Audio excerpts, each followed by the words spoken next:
I was once the top surgeon in Boston, known as the Golden Hands, until a tragic accident took my wife and my career, leaving me with nothing but tremors and a bottle of whiskey. I retreated to the frozen woods of New Hampshire to wait for the end. But one night, a desperate, dying creature dragged itself into my yard. I had to make a choice: let it die, or attempt an impossible surgery on a Bigfoot using hands I could no longer trust. Before we get into this story of redemption and secrecy, drop a comment letting me know where you're watching from. And if you enjoy these tales of the unexplained, please subscribe to the channel for more. The winter of 1961 descended on the White Mountains of New Hampshire with a brutality that felt personal. My world was reduced to a drafty two-story farmhouse at the end of a dirt road that the county plow rarely bothered to clear.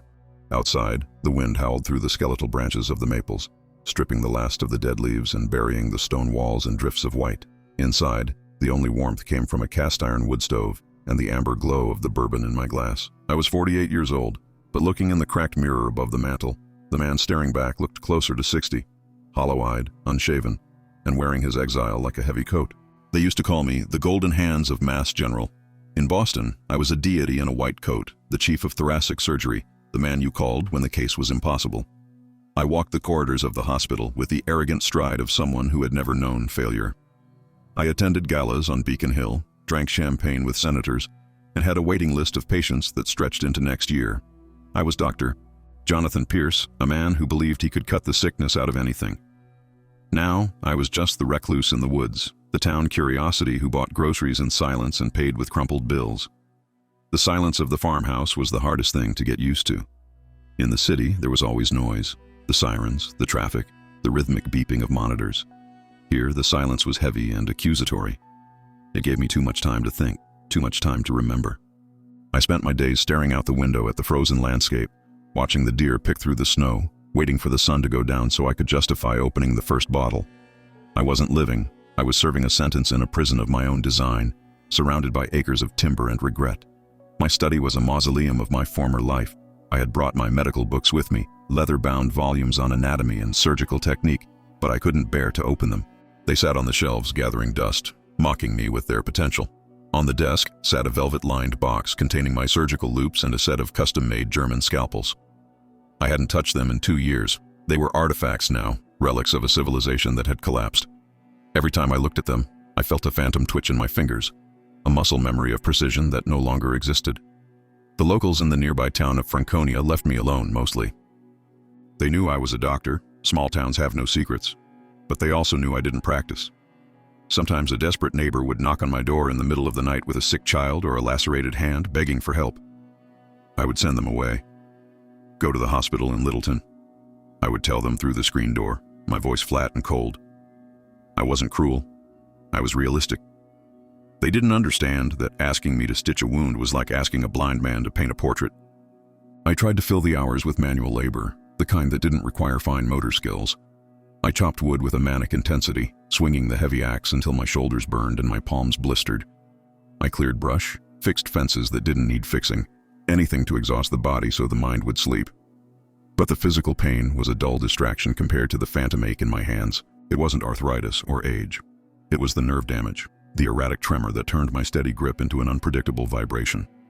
The hands that once tied sutures on beating hearts now struggled to button a shirt. My exile wasn't forced by a medical board, not officially. I had resigned before they could fire me. I had seen the pity in my colleagues' eyes, the way the nurses looked away when I dropped a retractor during a routine procedure. I couldn't stand the charity. I couldn't stand being the tragic figure in the break room whispers. So I ran. I sold the brownstone on Commonwealth Avenue, packed what was left of my life into a moving truck, and drove north until the roads turned to dirt. I wanted to disappear. I wanted to find a place where no one knew who Jonathan Pierce used to be. The farmhouse was falling apart around me, a mirror of my own decay. The roof leaked in the thaw, the floorboards groaned underfoot, and the wallpaper was peeling in long, damp strips. I didn't care. Maintenance required a belief in the future, and I didn't have one. I existed in a perpetual present tense of survival and sedation. The whiskey wasn't for pleasure, it was medication. It was the only thing that steadied the tremor enough to let me hold a fork, the only thing that dulled the sharp edges of the memories that waited for me in the dark. Sometimes late at night I would hold my hands up to the firelight and study them. They looked normal on the surface, strong, broad, capable. But beneath the skin, the wiring was crossed. I would try to touch my thumb to my pinky, watching the finger jerk and spasm, disobeying the command. It was a betrayal of the flesh. These hands were my identity, my currency, my gift. Without them, I wasn't Dr. Pierce. I was just a man named Jonathan who drank too much and couldn't look himself in the eye. The worst part wasn't the loss of the career, it was the reason for the loss. Every tremor was a reminder of the night the rain turned the asphalt into black ice. Every spasm was a replay of the headlights spinning, the sound of tearing metal, and the silence that followed. I didn't just lose my dexterity on that highway. I lost the person who gave the dexterity meaning. And as the snow piled up against the door, sealing me in, I knew that no amount of whiskey could drown out the sound of her screaming my name. It happened on a Tuesday in November 1959, the kind of night where the rain in Boston falls sideways, cold enough to bite, but not cold enough to snow. We were coming back from a fundraiser at the Symphony Hall. Elizabeth looked radiant in blue silk, laughing at some dry joke I had made about the hospital chief of staff. I was driving the Jaguar, feeling the leather steering wheel under my palms, confident in my control of the machine just as I was confident in my control of an operating theater. I was the master of my universe, driving too fast on Route 1, blinded by the hubris that says bad things only happen to other people's patients. The patch of black ice was invisible, a slick trap laid by the dropping temperature. I didn't feel the car lose traction. I felt the world detach. The steering wheel went weightless in my hands. We spun, a slow, sickening rotation that turned the headlights into a strobe light across the wet trees. I remember Elizabeth's gasp, a sharp intake of breath that was the last sound she ever made. Then came the impact. We hit the guardrail, flipped, and rolled down the embankment. The sound of tearing metal and shattering glass was deafening, a cacophony of destruction that ended in a brutal, crushing silence. I woke up trapped in the wreckage, the smell of gasoline and wet earth filling my nose. I tried to reach for her. I wanted to check her pulse, to clear her airway, to do the things I had done 1,000 times for strangers. But my hands wouldn't move. They were pinned against the crushed dashboard, mangled in a ruin of steel and broken glass. I could see her profile in the moonlight, still and pale, her neck at an angle that told me everything my medical training didn't want to admit. I screamed her name until my voice gave out, helpless, my golden hands reduced to useless lumps of meat. The recovery in the ICU was a blur of morphine and hushed voices. My colleagues, men I had trained, men I had hired, stood over my bed with pity in their eyes. They didn't talk about Elizabeth. They talked about preservation of function. I looked at my arms, encased in heavy plaster casts, from fingertips to elbows, elevated on pillows like fragile artifacts. I knew the damage before they told me. I could feel the cold numbness in my ring fingers, the burning electrical fire in my wrists. The radial and ulnar nerves were crushed, the intricate pulley system of tendons shredded. When the casts finally came off, the reality was worse than the prognosis. My hands, once the instruments of miracles, were scarred, atrophied claws. The scars ran like purple lightning bolts across the dorsum of my hands, a roadmap of the trauma. The physical therapy was agony. I spent hours squeezing rubber balls, trying to pick up pennies, sweating with exertion to perform tasks a toddler could master. The fine motor control, the ability to feel the tension in a suture, the ability to dissect a vessel with a millimeter of clearance, was gone. It wasn't just weak, it was broken. I refused to accept it. I pushed myself back into the OR too soon, driven by a desperate arrogance. I scheduled a simple lobectomy, a procedure I could formally do in my sleep. The scrub nurse tied my mask, her eyes wide with worry. I picked up the scalpel. It felt like a foreign object, heavy and unbalanced. As I lowered the blade to the skin, the tremor started. It was subtle at first, then violent, a rhythmic shaking that I couldn't command to stop. I stood there, sweating, the blade hovering over the patient, until the chief of surgery gently took the instrument from my hand. "It's over, John," he whispered. That moment was the death of Dr. Jonathan Pierce. The revocation of my privileges was a formality. I had already revoked them in my own heart. I was stripped of my title, my purpose, and my reason for waking up in the morning. Being a surgeon wasn't just what I did, it was who I was. It was the lens through which I saw the world, a series of problems to be fixed, broken things to be mended. Without that agency, I was just a widower with a generous insurance settlement and a house full of ghosts. I felt like a ghost myself, haunting a life that no longer belonged to me. The guilt was a living thing that sat on my chest, heavier than the steering column that had pinned me. I had killed her. It was my foot on the gas, my hands on the wheel, and the punishment was that I had to live with the physical reminder of that failure every time I looked down at my hands. I couldn't shave without nicking my chin. I couldn't tie my own tie. Every clumsy movement, every dropped coffee cup, was a fresh indictment. I began to hate my own body, viewing my hands not as injured limbs, but as the weapons that had destroyed my happiness. I stopped going to the club. I stopped answering the phone. The sympathy of my friends felt like acid. "At least you survived," they would say, blind to the cruelty of the statement. Survival wasn't a gift, it was a sentence. I wandered the empty rooms of the brownstone, touching Elizabeth's things with my numb fingertips, trying to feel a connection that was severed. I was drifting, unmoored, a ship whose captain had died at the helm. The city, with its memories and its pity, became suffocating. I needed to be somewhere where no one knew the potential I had wasted. I bought the farm in New Hampshire sight unseen. I wanted isolation. I wanted a place where the winters were hard enough to punish me. As I packed the car, leaving the medical journals and the awards but taking the cases of whiskey, I felt a grim sense of finality. I wasn't going there to heal. I was going there to wait out the clock. I drove north, away from the graveyard where my wife lay, and away from the hospital where my career had died, watching the skyline fade in the rearview mirror, ready to embrace the oblivion of the woods. By 1961, I had perfected the routine of slow suicide. The days in the farmhouse had no structure, only the rising and setting of the sun and the fluctuating levels of the whiskey bottle. I drank not to get drunk, but to reach a specific frequency of numbness, where the tremors in my hands smoothed out just enough to hold a glass without spilling. It was a chemical calibration. Too little and I was a shaking mess of anxiety and nerve pain. Too much and I passed out in the chair. I walked that tightrope every day, a high-functioning ruin of a man existing in a gray haze of bourbon and self-pity. The house began to rot in sympathy with its owner. I stopped clearing the snow from the back deck. I let the paint peel on the shutters until the wood turned gray and splintered. When a pipe burst in the upstairs bathroom, I didn't call a plumber. I just turned off the water to that side of the house and let the stain spread across the ceiling like a map of a foreign country. I was living in the wreckage of my own apathy. Maintaining the property implied that there was a future worth preserving, and I had no interest in lying to myself about that. The simplest tasks became humiliations. I remembered performing a valvuloplasty on a 6-hour-old infant, stitching vessels the size of hair strands. Now, I spent 10 minutes cursing and sweating as I tried to thread a button through a buttonhole on my flannel shirt. My hands, once the most valuable tools in New England, were now clumsy, traitorous lumps of meat. I eventually stopped wearing shirts with buttons, switching to pullovers to avoid the daily reminder of my incompetence. I was de-evolving, stripping away the complexities of civilized life because I could no longer navigate them. I avoided the town of Franconia as if it were a leper colony. When I had to go in for supplies, mostly canned food and cases of Jack Daniels, I went at odd hours hoping to miss the church crowd. I could feel their eyes on me, the doctor from Boston, who looked like a derelict. I saw them whisper when I fumbled with my wallet, my fingers struggling to pinch the bills. I threw the money on the counter with a snarl, hating their pity more than their judgment. I wasn't a project for them to save. I was a warning of how far a man could fall. My medical bag sat in the corner of the study, a black leather monolith that I couldn't bring myself to throw away. Sometimes when the drink was deep in me, I would open it. I would look at the hemostats, the retractors, the gleaming steel of the scalpels. I would pick one up, trying to find the old grip, the balance, but the tip would waver, dancing in the air like a seismograph needle recording an earthquake.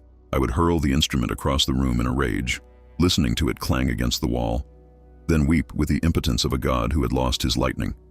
The isolation fed a bitter internal monologue. I replayed the accident every night, dissecting it with surgical precision. I calculated the braking distance, the angle of the wheel, the physics of the crash. I put myself on trial 1,000 times and delivered the guilty verdict every night. The forest outside became a reflection of my mind, dark, tangled, and cold. I stopped reading. I stopped listening to the radio. I didn't want news of the world. The world was a place for the living, and I was just occupying space until my liver finally gave out. Summer turned to autumn, the leaves exploding in reds and golds that I barely noticed. The beauty of the White Mountains was wasted on me. I sat on the porch in a rocking chair, a blanket over my legs, watching the shadows lengthen. I was 48, but I felt ancient. I had no children to leave a legacy to, no students to carry on my techniques.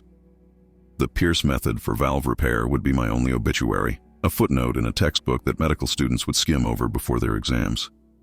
I was erasing myself from history one day at a time. I began to talk to Elizabeth. It started as a mutter in the dark, a drunken confession, but it grew into a habit. I asked her forgiveness. I asked her why she didn't grab the wheel. I yelled at her for leaving me alone in this hell. The silence that answered me was deafening. I turned her photos face down on the mantel because I couldn't stand the judgment in her frozen smile. She was forever young, forever beautiful, and I was becoming a monster, a troll under the bridge of my own grief.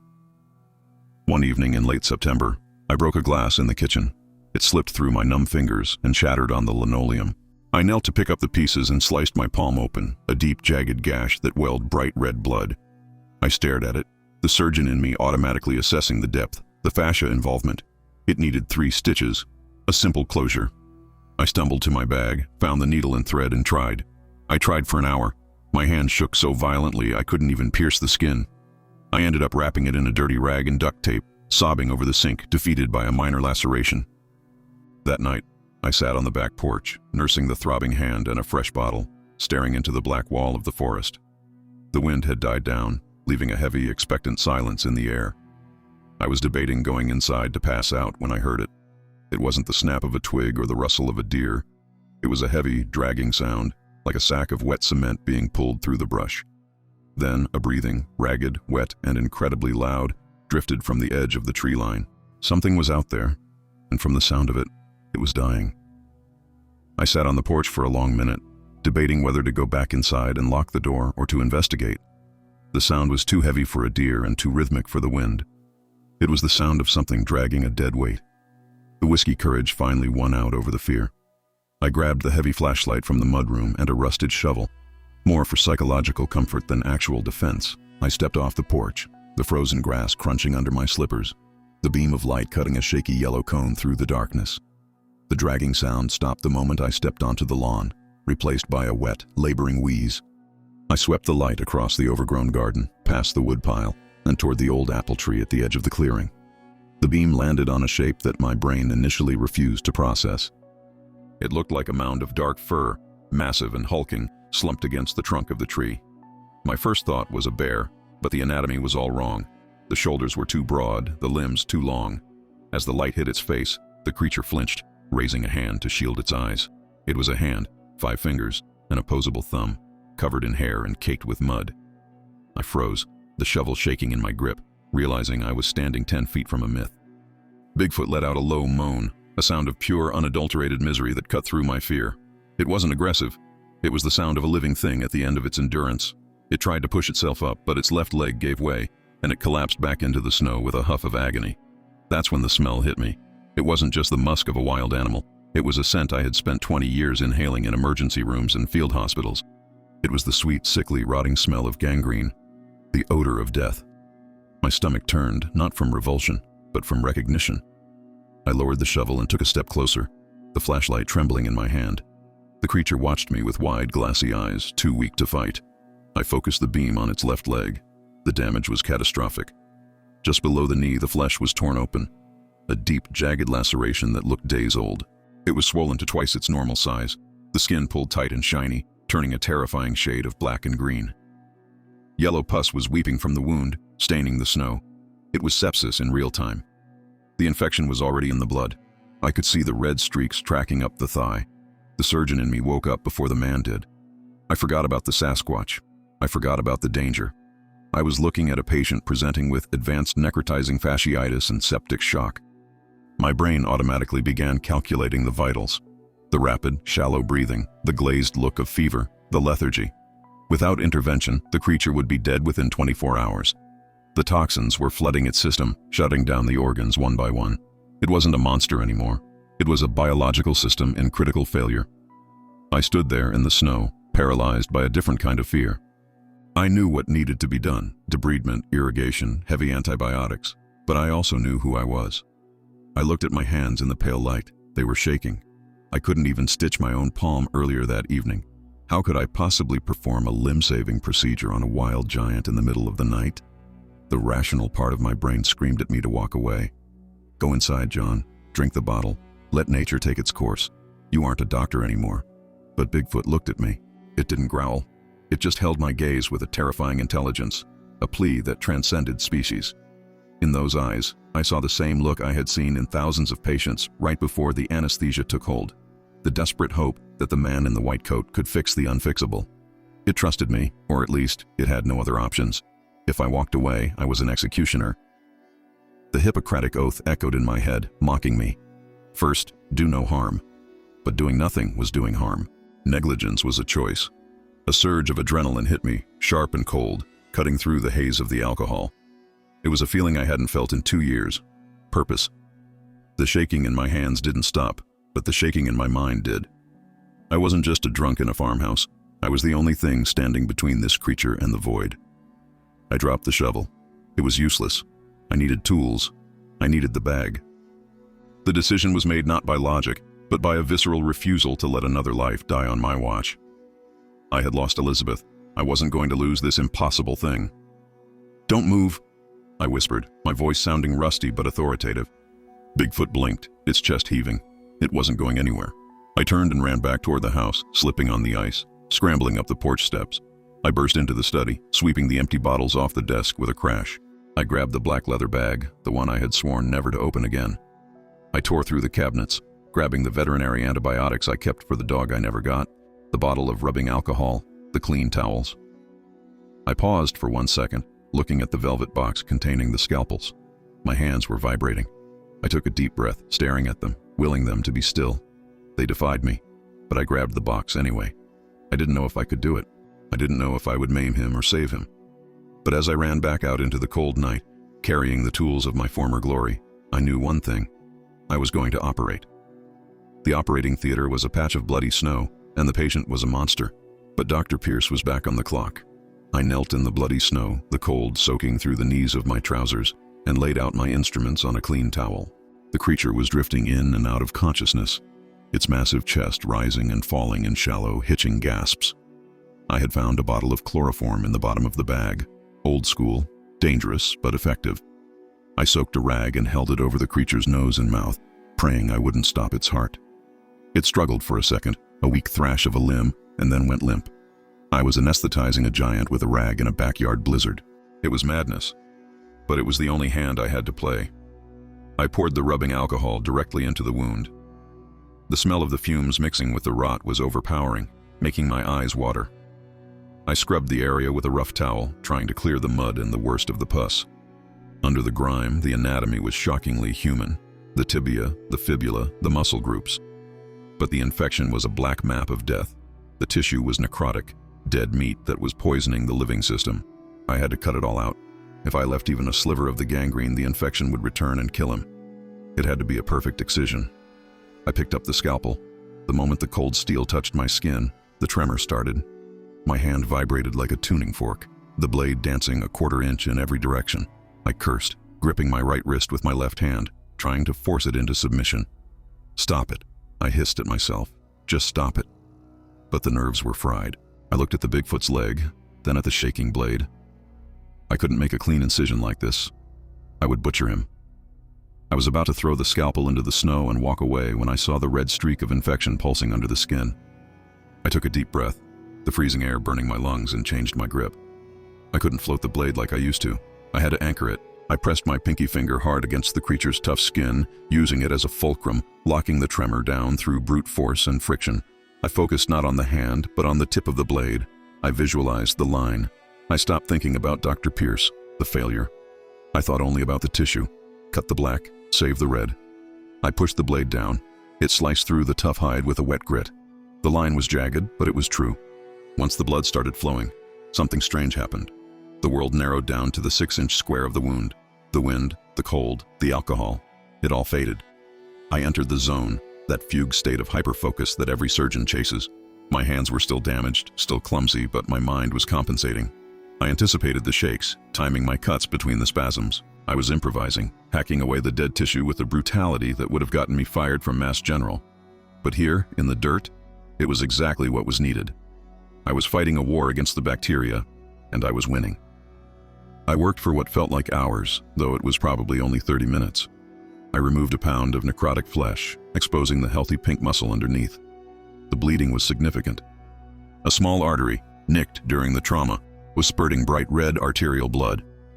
This was the test. I needed to clamp it and tie it off. A tie requires immense dexterity, looping a slippery silk thread around a slippery vessel with shivering fingers. I grabbed the hemostat, clamped the bleeder, and picked up the suture. My hands rebelled. I fumbled the thread 3 times, dropping it into the bloody snow. I wanted to scream. I closed my eyes, picturing the knot. Loop, pull, cinch. I didn't try to control the shake, I wrote it. I used the momentum of the tremor to throw the loop. It was ugly, unrefined, and chaotic, but the knot slid down. I tightened it. The bleeding stopped. I stared at it, panting, watching the dry field. I had done it. I had tied a vessel in a blizzard with hands that couldn't button a shirt. I flushed the wound with the rest of the alcohol and the boiled water I had brought out, then packed it with antibiotic powder. The closure was the final challenge. The creature's skin was thick, like tanned leather. My delicate surgical needles bent against it. I had to use a heavy curved needle, driving it through with the force of a sailmaker repairing a canvas. I put in 20 sutures, wide and ugly, pulling the gaping wound together. It wasn't cosmetic surgery. It was a trench repair. It looked like a Frankenstein job, but it was sealed. I sat back on my heels, dropping the needle driver into the bloody slush. I was drenched in sweat despite the freezing temperature. The creature was still out, its breathing steady and deep. I checked the pulse in the ankle, strong and rhythmic. I had saved the leg. I had saved the life. I looked at my hands. They were covered in blood, gore, and mud. They were shaking violently now that the adrenaline was fading, the tremors returning with a vengeance. But for the first time in 2 years, I didn't hate them. They were broken tools, yes, but they still worked. I covered Bigfoot with a heavy wool blanket from the house and sat there in the snow, watching the steam rise from its body. I should have been exhausted. I should have been craving a drink, but I felt a strange, vibrating clarity. I wasn't the Golden Hands anymore. I was a field medic in a war zone of one. I watched the creature's eyelids flutter, the anesthesia wearing off, and realized with a jolt that the hard part wasn't the surgery. The hard part was going to be what happened when 600 pounds of apex predator woke up and realized I had been cutting him open. Getting him into the barn was a feat of engineering and desperation. I couldn't lift him, so I used the old stone boat, a flat sled used for hauling rocks, and rigged a pulley system to the tractor. He was conscious by then, groggy and confused, but he seemed to understand the intent. He didn't fight me. He dragged his massive frame onto the sled with a grunt of pain, allowing me to tow him out of the wind and into the shelter of the hayloft. I covered him in horse blankets and set up a heat lamp. My farmhouse was empty, but my barn was now occupied by the most significant patient in medical history. The next few days were a blur of distinct, sharp-edged reality. For the first time in 2 years, I didn't reach for the bottle when I woke up. I couldn't afford to. I had a critical care patient who could snap my neck if I made a mistake, and I needed my reflexes sharp. The withdrawal was brutal, the sweating, the nausea, the crawling skin, but the responsibility was a stronger drug. I channeled the agony of the detox into the work. Every time I wanted a drink, I went to the barn instead. I checked his vitals. I changed the dressings. Bigfoot became my sponsor. His survival the chip I earned every 24 hours. He was a stoic patient, enduring the pain of the wound cleaning with a silence that shamed most of the men I had treated. When I had to scrub the granulation tissue, he would grip a wooden beam until it splintered, but he never pulled away. He watched me with eyes that were unnervingly human, tracking my hands, assessing my mood. He learned the routine instantly. When he saw the iodine bottle, he would extend his leg. When he saw the needle, he would look away. We developed a silent language of gestures and grunts, a bedside manner that bridged the gap between man and beast. Feeding him was a logistical challenge that forced me to be creative. He needed calories, massive amounts to fuel the fever and the regeneration. I emptied my pantry, cooking 10 pounds of oatmeal at a time, mixing in peanut butter, dried fruit, and raw eggs. I brought him buckets of water from the well, watching him drink with a thirst that seemed bottomless. In return for the food, he gave me something I hadn't realized I was starving for: gratitude. It wasn't fawning. It was a quiet, dignified acknowledgement. He would push the empty bucket back to me and touch my hand with a single, gentle finger. The reciprocity of the relationship became the center of my world. I was healing his leg, but he was healing my mind. The isolation that had been driving me mad evaporated. I wasn't alone in the woods anymore. I found myself spending hours in the barn just sitting with him, reading aloud from my old medical texts or just talking about the weather. He would listen, his head tilted, his massive chest rumbling with a low purr that seemed to vibrate in my own chest. He anchored me. He gave me a reason to shave, a reason to wash my clothes, a reason to be a human being again. My hands began to change. The tremor was still there. The nerve damage was permanent, but the violent, erratic shaking caused by the alcohol and the anxiety began to smooth out. I learned to work with the disability rather than fighting it. I found new ways to hold instruments, bracing my wrists, using momentum. The creature seemed to sense the struggle. If my hand shook while I was applying ointment, he would hold his leg perfectly still, moving with my tremor to minimize the friction. He was accommodating my weakness just as I was treating his injury. We were a team. I realized he was protecting me too. One night, a pack of coyotes came close to the barn, yipping and howling, smelling the blood. I grabbed my rifle, but before I could get to the door, the creature let out a roar, a sound so deep and primal it rattled the tools on the wall. The coyotes went silent instantly. He was bedridden, injured, and weak, but he was still the king of these woods. He looked at me afterwards, a look that said, "I've got the perimeter. You handle the medicine." I felt a sense of safety I hadn't felt since before the crash. The neighbors noticed the change in me when I went into town. I was cleaner. I stood straighter. I bought bushels of apples and sides of beef instead of just whiskey. They whispered, wondering if the old doctor was finally pulling himself together. They had no idea that the rehabilitation center was a dusty barn and the therapist was an 8-foot monster. I didn't care what they thought. My reputation in the human world was dead, but my reputation in the barn was impeccable. I was the healer. It was a title that meant more to me than chief of surgery ever had. As the weeks passed, I started to notice things that my initial triage had missed. The swelling in his leg didn't just go down, it vanished overnight. The jagged incision I had made, which should have taken weeks to close, was knitting together with a speed that defied standard physiology.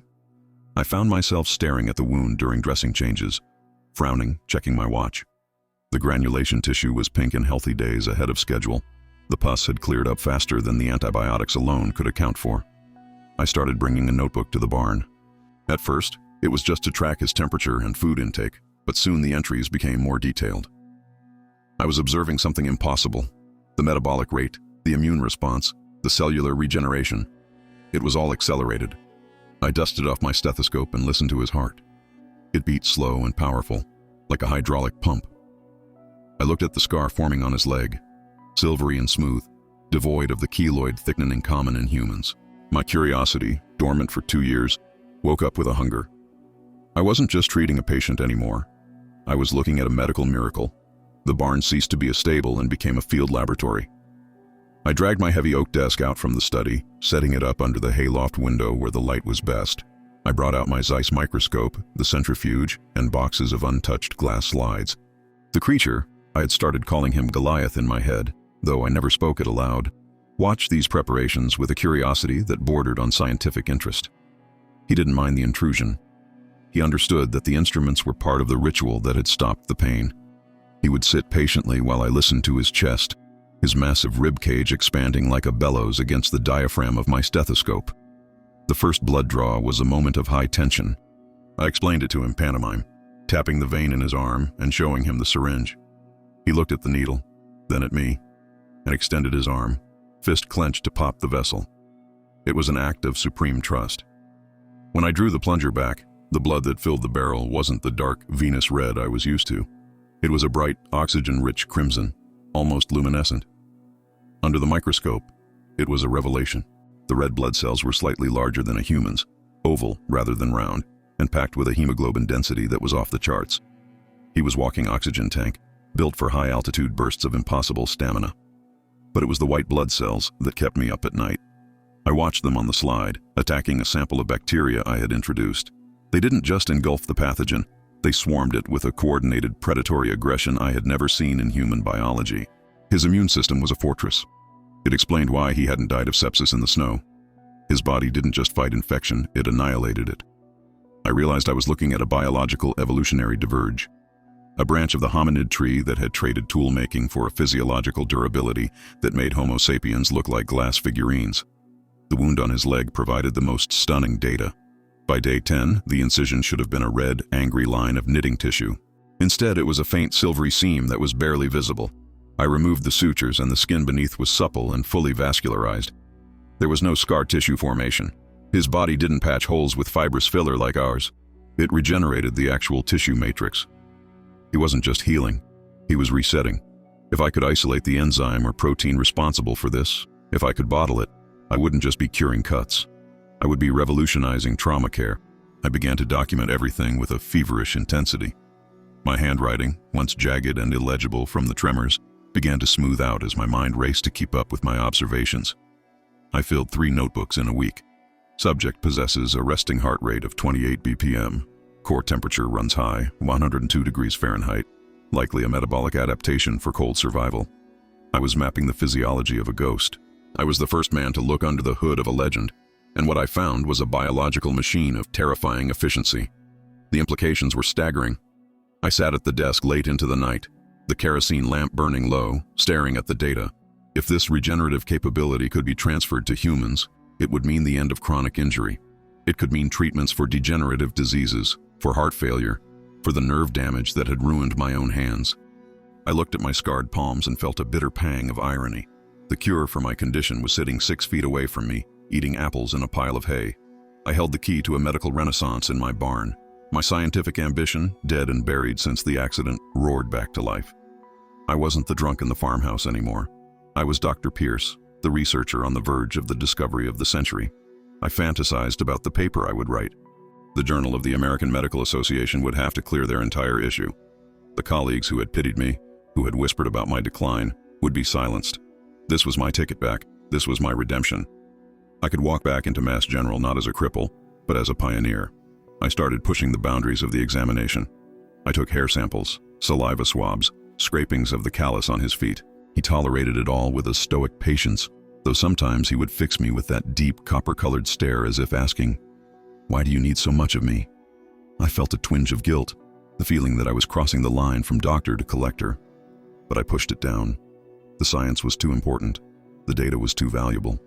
I told myself I was doing this for the greater good, for the millions of patients who could benefit from his secrets. But in the quiet moments when the exams were done, I couldn't help but compare his vitality to the fragility of the human form. I thought of Elizabeth. I thought of how easily her body had broken in the crash, how her systems had failed one by one. If she had possessed a fraction of this creature's resilience, she might have walked away from that wreck. It seemed like a cruel joke of nature that this creature, living in the dirt and the cold, possessed the biological immortality that we civilized men spent billions trying to synthesize. As the notebooks piled up, a cold realization began to settle in my stomach alongside the excitement. The data I had collected was dangerous. It was proof that he existed, and proof that he was valuable. In the medical world, value attracts attention. I looked at Goliath, sleeping peacefully in the hay, unaware that I had just written a detailed instruction manual on why he was the most important specimen on Earth. I had saved his life with surgery, but with every page I wrote, I was painting a target on his back that was far bigger than any hunter's crosshairs. The inevitable morning arrived with a bright, blinding clarity. I went to the barn to do the morning rounds, but the patient had discharged himself. Goliath was standing by the large double doors, his weight fully supported on the healed leg, pacing with a restless energy that filled the space. He wasn't the invalid on the hay bale anymore. He was a coiled spring of muscle and instinct, hearing the call of the deep woods. The rehabilitation was over. My work was done.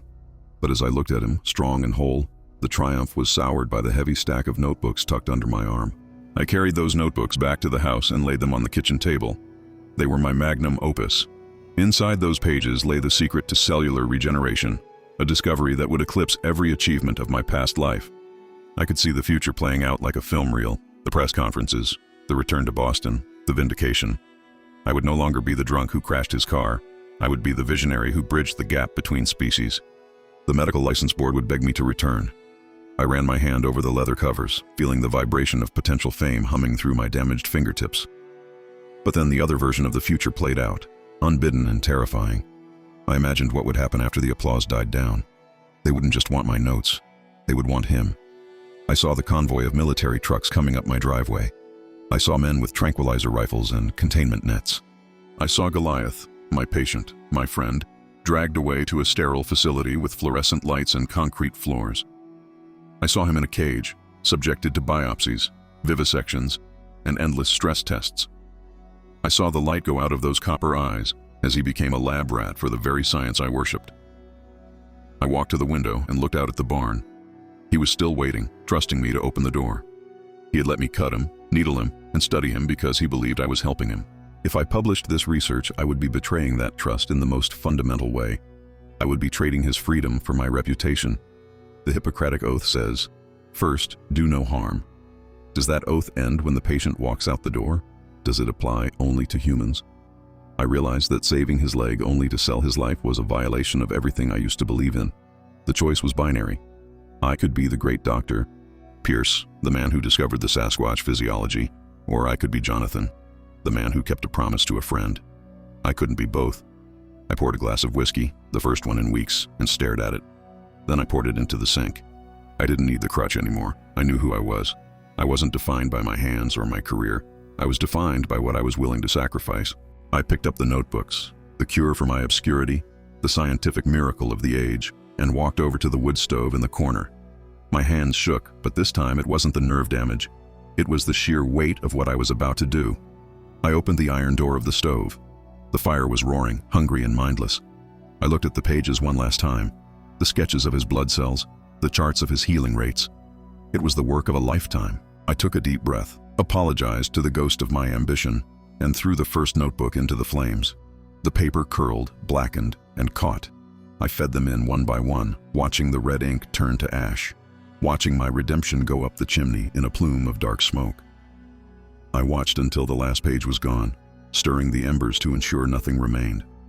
A strange lightness settled over me. I had just destroyed the most important medical data in history, and I felt absolutely free. The burden of potential was gone. I wasn't a disgraced surgeon anymore. I was just the keeper of a secret. I put on my coat and walked out to the barn, the cold air stinging my face, feeling cleaner than I had in years. I didn't need Boston. I didn't need the applause. I had done the work, and that was enough. I slid the heavy barn doors open. The sunlight flooded into the dusty interior, illuminating the dust motes dancing in the air. Goliath turned to look at me. He didn't rush. He walked to the threshold and stopped, towering over me. He looked at the open field, then down at me. He knew. He knew I was letting him go, and he knew, in some primal way, that I had protected him from the others. He reached out and placed a massive hand on my shoulder, a gesture of weight and warmth that I felt down to my bones. It was a knighthood. He turned and ran. It wasn't the shambling limp of the creature I had found. It was a fluid, powerful sprint. He covered the open ground in seconds, a blur of dark fur against the white snow. He reached the tree line and paused for a heartbeat, looking back one last time. Then he stepped into the shadows and vanished, reabsorbed by the forest that was his true home. I stood there until my toes went numb, staring at the empty tree line, smiling. I walked back to the farmhouse, the silence no longer oppressive but peaceful. I looked at my hands.